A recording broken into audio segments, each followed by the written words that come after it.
Hello नमस्कार दोस्तों, स्वागत है आपका केमाहॉलिक चैनल पे। आज हम शुरुआत करेंगे बेसिक प्रिंसिपल एंड स्टोशियोमेट्री, जिसमें ये सारे सब पॉइंट्स इस पर्टिकुलर कॉन्सेप्ट के अंदर आते हैं। Mole fraction, molarity, molality, calculation of moles, mass percentage, volume percentage, ये सब मैंने पिछले प्लेलिस्ट के सॉल्यूशंस चैप्टर में डिस्कस कर चुका है कि कैसे हम मोल फ्रैक्शन को कैलकुलेट करते हैं, उसका फॉर्मूला क्या है, मोलैरिटी किसे कहते हैं, उसकी यूनिट्स, उसका फॉर्मूला। सिमिलरली मोलैलिटी, मोल्स को कैसे कैलकुलेट करते हैं, then mass percentage, volume percentage, ये चारों टॉपिक हम ऑलरेडी डिस्कस कर चुके हैं। तो मैं इस टॉपिक में ये चारों टॉपिक्स नहीं लूँगी। बचे हमारे पास दो टॉपिक्स, जो कि है इम्पेरिकल फार्मूला कैलकुलेशन और लिमिटिंग रिएजेंट फाइंड आउट करके न्यूमेरिकल्स को सॉल्व करना। तो हम इस टॉपिक में ये दो इंपॉर्टेंट कॉन्सेप्ट्स डिस्कस करेंगे। शुरुआत करेंगे इम्पेरिकल फॉर्मूले से। तो empirical formula is the formula which represents the atoms present in any compound in simplest ratio. तो आप समझ गए होंगे, किसी भी कंपाउंड का सिंपल रेशियो को हम इम्पेरिकल फॉर्मूला कहते हैं। अब मैं आपको बताऊंगी कि कैसे हम इस इम्पेरिकल फॉर्मूले को निकालते हैं। तो इसके लिए हम एक टेबल ड्रॉ करेंगे। इम्पेरिकल फॉर्मूला के बेसिस पे न्यूमेरिकल्स को सॉल्व करने वाले हैं। तो सबसे पहला चीज जो हमको इस टेबल में चाहिए वो है सिंबल ऑफ एलिमेंट। एलिमेंट जो कि यूज्ड हैं कंपाउंड में, उनके सिंबल्स यहाँ लिखेंगे। उसके बाद परसेंटेज ऑफ एलिमेंट्स, ये हम करेंगे इन ग्राम्स में। हमारे पास डेटा गिवन होगा हर एक एलिमेंट के परसेंटेज का, उसको हम ग्राम्स के फॉर्म में इस कॉलम में लिखेंगे। थर्ड कॉलम है हमारा atomic mass of element. Element की एटॉमिक मासेस को इस कॉलम में लिखा जाएगा। फोर्थ कॉलम में आएंगे हमारे number of moles of that particular element. और हम सबको पता है कि मोल्स का फॉर्मूला होता है mass in grams divided by atomic mass. और लास्ट कॉलम में हम करने वाले हैं मोल्स को लीस्ट नंबर ऑफ मोल्स से डिवाइड। ये लीस्ट नंबर ऑफ मोल्स उस एलिमेंट के मोल्स हैं जो सबसे कम आए हैं। तो हम इस कॉन्सेप्ट को न्यूमेरिकल्स के थ्रू ही समझने वाले हैं। जो चलते हैं, सबसे पहला न्यूमेरिकल सॉल्व करते हैं। मैं आपको क्वेश्चन की डिटेल्स देती हूँ जो हमारे पास गिवन वैल्यू है। तो मेरे पास एक कंपाउंड है जिसके एलिमेंट्स का मुझे परसेंटेज दे दिया गया है। मेरे पास जो एलिमेंट्स हैं वो हैं हाइड्रोजन, कार्बन एंड क्लोरीन। तो सबसे पहला काम मैं करूँगी उनके सिंबल्स लिखने का। तो सबसे पहला एलिमेंट है hydrogen, then carbon and chlorine. ये तीन एलिमेंट इस कंपाउंड फॉर्मेशन में यूज हुए हैं। उनका परसेंटेज मुझे गिवन है ऑलरेडी क्वेश्चन में, विच इज हाइड्रोजन का है 4.07 परसेंटेज। अब मैं इस परसेंटेज की जगह ग्राम लिखूंगी क्योंकि मुझे यहाँ पे इन ग्राम्स लिखना है।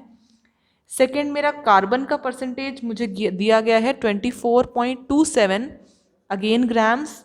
देन मेरा क्लोरीन इज 71.65 ग्राम्स। इतना डेटा मुझे ऑलरेडी क्वेश्चन में गिवन है एंड मुझसे पूछा गया है कि find the empirical formula and molecular formula of this compound. इस कंपाउंड का मॉलिक्यूलर मास मुझे दिया गया है। मॉलिक्यूलर मास का क्या यूज है, मॉलिक्यूलर फॉर्मूला हम कैसे निकालते हैं, इसके बारे में इस टेबल को सॉल्व करने के बाद मैं आपको बताऊंगी। तो तब तक के लिए हम इस टेबल को सॉल्व करते हैं। तो हमें पता है कि परसेंटेज गिवन है। एटॉमिक मास अब मुझे लिखना है हर एक एलिमेंट का। हाइड्रोजन का एटॉमिक मास इज 1, कार्बन का 12 एंड क्लोरीन का 35.5। अब मुझे निकालने हैं number of moles of element. हर एक एलिमेंट के मोल्स निकालने हैं। मोल्स का फॉर्मूला है mass in grams upon atomic mass. तो मैं यहाँ पे लिखूंगी, यहाँ पे जो मास है वो मैं ये वाला मास कंसिडर करूंगी which is 4.07 upon atomic mass which is 1। तो इन दोनों कॉलम्स का यूज इस कॉलम में है। तो मेरा आंसर आएगा 4.707 only. Then carbon is 24.27 divided by 12, ये मुझे देगा 2.2। थर्ड क्लोरीन मुझे देगा 71.65 डिवाइडेड बाय 35.5, इससे मुझे मिलेगा आंसर 2। हम यहाँ पे अप्रॉक्स वैल्यू भी लिख सकते हैं क्योंकि एट द एंड हमारे जो फॉर्मूलेज होते हैं उसमें होल नंबर्स ही हम लिखते हैं। तो moles divided by least number of moles के कॉलम तक हम पहुंच गए। तो जो अब ये कॉलम है इसको सॉल्व करने से पहले हमें निकालना होगा लीस्ट नंबर ऑफ मोल्स। तो आउट ऑफ दीज 3 मोल्स हमें देखना है लीस्ट मोल्स किसके हैं। तो लीस्ट मोल्स मुझे दिख रहा है इट इज 2। तो अब मैं हर एक मोल को 2 से डिवाइड करने वाली हूँ यहाँ पे। तो सबसे पहले 4.07 डिवाइडेड बाय 2। अप्रॉक्सीमेटली इस न्यूमरेटर को मैं 4 मान के चलूँ तो मेरा ओवरऑल आंसर आएगा 2। सिमिलरली मैं अब 2.2 को 2 से डिवाइड करूँगी, इससे मुझे मिलेगा 1.1 जिसको मैं 1 भी मान सकती हूँ। थर्ड क्लोरीन के लिए 2/2 ओनली एंड अगेन 1। तो मेरी तीनों वैल्यूज होल नंबर में आई हैं विच इज़ वेरी गुड। अब मैं इससे आगे प्रोसीड करने वाली हूँ, तो यहाँ से अब मैं निकालूंगी इम्पेरिकल फॉर्मूला एंड उसी की हेल्प से निकलेगा मॉलिक्यूलर फॉर्मूला भी। तो चलते हैं उसे कैसे सॉल्व करते हैं। मेरा निकलेगा तीनों एलिमेंट्स के रेशियो से, तो मैं कुछ इस तरीके से लिखूंगी H रेशियो C रेशियो का क्लोरीन। मुझे पता है मेरे जो लास्ट कॉलम में वैल्यूज आए थे H के लिए वो आए थे 2 देन 1 देन 1। दैट मीन्स अब मैं इसको एक फॉर्मूले के रूप में लिखूंगी। सबसे पहले आउट ऑफ दीज 3 एलिमेंट्स मैं कार्बन लिखूंगी, देन कार्बन के नीचे देखूंगी वैल्यू 1 है तो ये वैल्यूज जाएंगी सारी सबस्क्रिप्ट में। 1 को लिखने की जरूरत नहीं है। नेक्स्ट एलिमेंट आएगा हमारा हाइड्रोजन, उसके नीचे सबस्क्रिप्ट इज 2 तो ये लिखा जाएगा। देन लास्ट में non metal chlorine, then chlorine के नीचे वैल्यू 1 तो मेरा ये आ गया मेरा इम्पेरिकल फॉर्मूला इस कंपाउंड का। तो मेरा जो फर्स्ट स्टेप है वो यहाँ पे सॉल्व हो चुका है। अब मैं बढ़ूंगी मॉलिक्यूलर फॉर्मूले तक, बट मॉलिक्यूलर फॉर्मूले से पहुंचने से पहले हमें थोड़ा और वर्क करना पड़ेगा। इस फॉर्मूले की हेल्प से हम निकालेंगे इम्पेरिकल मास। ये फॉर्मूला है जिस तरीके से हम मॉलिक्यूलर मास किसी कंपाउंड का निकालते हैं, सिमिलरली मैं उसी को इम्पेरिकल मास नाम दे रही हूँ क्योंकि ये इम्पेरिकल फॉर्मूला है। तो कार्बन का molecular mass is 12, then 2 atom hydrogen के हैं, एटॉमिक मास हो जाएगा 2, देन क्लोरीन विच इज 35.5, ये मुझे देगा वैल्यू 49.5। ये वैल्यू हो गई मेरी एम्पेरिकल मास की। That means my step 2 is complete. यहां से मैं एक n निकालूंगी। This n is molecular mass of compound divided by empirical mass of compound.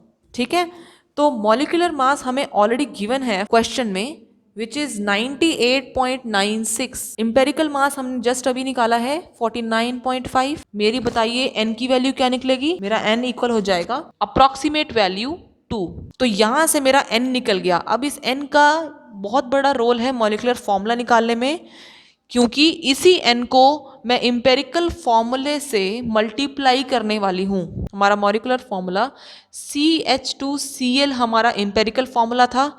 इस n को मैं इस फॉर्मूले से मल्टीप्लाई करने वाली हूँ लाइक दिस। तो मेरा ओवरऑल फॉर्मूला निकलेगा वो होगा मेरा मॉलिक्यूलर फॉर्मूला जो कि होगा C2H4Cl2। तो ये जो फॉर्मूला है ये है मेरा मॉलिक्यूलर फॉर्मूला उस कंपाउंड का।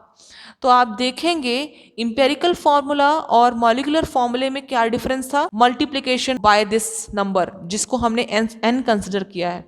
एम्पेरिकल फॉर्मूला हमारा सिंपलेस्ट रेशियो में हर एक एलिमेंट किसी कंपाउंड में प्रेजेंट है वो बताता है, और मॉलिक्यूलर फॉर्मूला उसी सिंपल रेशियो का किसी ना किसी होल नंबर से मल्टीप्लिकेशन होता है। तो आई होप सबको ये क्लियर है कैसे मूव ऑन करना है। सबसे पहले हमने टेबल को सॉल्व करना है, उस टेबल से निकलेगा हमारा इम्पेरिकल फॉर्मूला। उसके बाद हम निकालेंगे इम्पेरिकल मास। मॉलिक्यूलर मास क्वेश्चन में गिवन होगा, उसकी हेल्प से निकलेगा हमारा n, एंड उस n को हम इम्पेरिकल फॉर्मूले में मल्टीप्लाई करके हमारा मॉलिक्यूलर फॉर्मूला निकल जाएगा। इसी टाइप का एक और क्वेश्चन अब देखेंगे। तो जो मेरा नेक्स्ट क्वेश्चन है वो है determine the empirical formula of an oxide of iron. Oxide of iron, मुझे एक हिंट मिला है क्वेश्चन से, तो मुझे मिल जाएंगे कि इस कंपाउंड में कौन कौन से एलिमेंट यूज हुए हैं। It's an oxide of iron, इसका मतलब मेरे 2 एलिमेंट इसमें हैं, आयरन और ऑक्सीजन। नेक्स्ट है इट कंटेन 69.9% आयरन, जिसको मैं ग्राम में लिखूंगी। ऑक्सीजन का परसेंटेज गिवन है 30.1 गेन ग्राम्स। मुझसे पूछा है इसका इंपेरिकल फॉर्मूला। तो atomic mass of element, iron का एटॉमिक मास होता है 56 एंड ऑक्सीजन का 16। नंबर ऑफ मोल्स, आयरन के मोल्स कैसे निकलेंगे, mass upon atomic mass 59.9 divided by 56, इससे मुझे मिलेगा वैल्यू 1.24 अप्रॉक्सीमेटली, एंड ऑक्सीजन का 30.1 डिवाइडेड बाय 16, तो इससे मुझे वैल्यू मिलेगी अप्रॉक्सीमेटली 1.88। अब मेरा last column moles divided by least number of moles. इन दोनों के मोल्स में सबसे कम मोल्स हैं आयरन के 1.24, तो मैं हर एक मोल को इससे डिवाइड करने वाली हूँ। सबसे पहले आयरन, मोल्स ऑफ आयरन को मैं उसी से डिवाइड करूंगी, मुझे मिलेगी वैल्यू 1। एंड ऑक्सीजन को मोल्स विच इज 1.88 तो मैं डिवाइड करूंगी 1.24 से एंड मुझे मिलेगी वैल्यू अप्रोक्सीमेटली 1.5। तो डेसिमल में यहाँ हमारे पास वैल्यू आई है। दैट मीन्स हमारा जो एम्पेरिकल फॉर्मूला है वहाँ पे अब होल नंबर की जगह हमें डेसिमल लगाना पड़ेगा, तो हम ऐसा नहीं होने देंगे। हम यहीं पे उसको सॉल्व करेंगे। तो अगर मैं यहाँ 2 से मल्टीप्लाई करूँ तो मेरे पास वैल्यू आएगी 3। सिमिलर मल्टीप्लिकेशन मुझे ऊपर भी करना पड़ेगा in order to keep the formula same. तो अब मेरे पास जो 2 and 3 वैल्यूज आई हैं वो हैं होल नंबर वैल्यूज, जिसको मैं इंपेरिकल फॉर्मूले में डाल सकती हूँ। तो इंपेरिकल फॉर्मूला मेरा होगा Fe रेशियो ऑक्सीजन। Fe का मेरे पास वैल्यू है 2 एंड ऑक्सीजन के हैं 3। इससे मेरा फॉर्मूला निकलेगा Fe2O3। तो ये हुआ मेरा फॉर्मूला, इंपेरिकल फॉर्मूला। तो विद दिस हमारा जो टॉपिक है एम्पेरिकल फॉर्मूला वो कंप्लीट होता है। अगले वीडियो में हम डिस्कस करेंगे what are limiting reagent, limiting reagent कैसे निकाला जाता है और उसका ओवरऑल रिएक्शन क्या रोल है। तो मिलते हैं अगली वीडियो में, तब तक के लिए धन्यवाद।